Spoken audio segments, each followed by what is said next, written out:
नमस्कार दोस्तों, आज के हमारे इस वीडियो में हम आपके लिए अजा एकादशी की व्रत कथा लेकर आए हैं।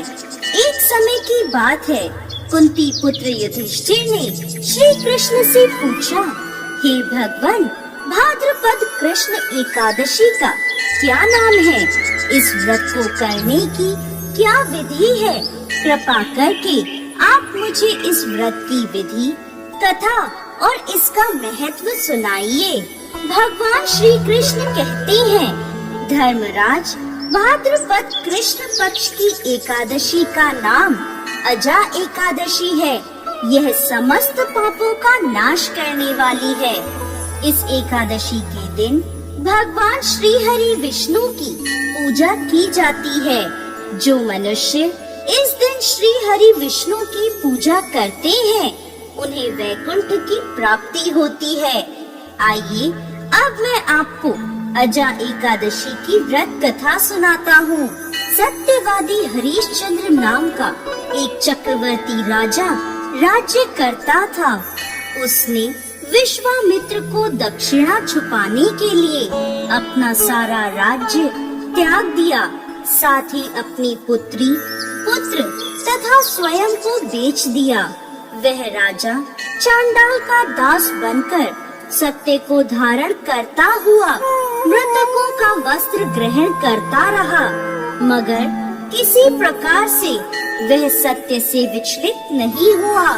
कई बार राजा चिंता के समुद्र में डूबकर विचलित होकर विचार करता था कि मैं कहाँ जाऊँ, क्या करूँ जिससे मेरा उद्धार हो।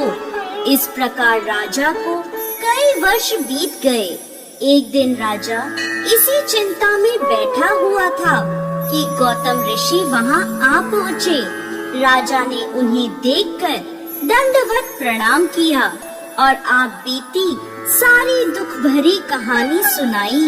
राजा हरिश्चंद्र की यह बात सुनकर गौतम ऋषि कहने लगे, राजन, आज से ठीक 7 दिनों बाद भाद्रपद कृष्ण पक्ष की एकादशी आएगी।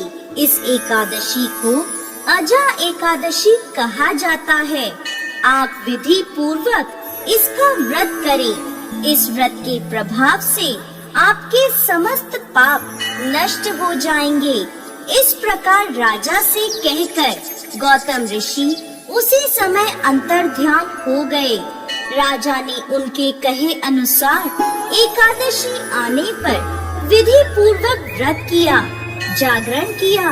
इसी बीच राजा हरिश्चंद्र का पुत्र रोहित सांप के डसने से मृत्यु को प्राप्त हुआ। शव्या रानी द्वारा राजकुमार को शमशान में लाए जाने पर राजा हरिश्चंद्र ने रानी शव्या से शमशान का कर मांगा, मगर असहाय शव्या रानी के पास देने के लिए कुछ भी नहीं था। इसलिए उन्होंने अपनी चुनरी को चीरकर शमशान का कर चुकाया। अजा एकादशी के व्रत के प्रभाव से राजा के समस्त पाप नष्ट हो गए। भगवान श्री हरि विष्णु ने साक्षात प्रकट होकर राजा हरिश्चंद्र की प्रशंसा करी और स्वर्ग से बाजे बजने लगे, पुष्पों की वर्षा होने लगी। भगवान की कृपा से राजा का पुत्र जीवित हो गया और एकादशी के व्रत के प्रभाव से राजा को उनका राज्य भी मिल गया। फिर वह तीनों चिरकाल तक राज्य सुख भोग कर अंत में ईश्वर को प्राप्त हुए। हे धर्मराज, यह सब अजा एकादशी के व्रत के प्रभाव से हुआ था। जो मनुष्य पूरे मन से विधि पूर्वक इस व्रत को करते हुए रात्रि जागरण करते हैं, उनके समस्त पाप नष्ट हो जाते हैं। वह सुख समृद्धि से अपना जीवन व्यतीत कर अंत में स्वर्ग लोक को प्राप्त होते हैं।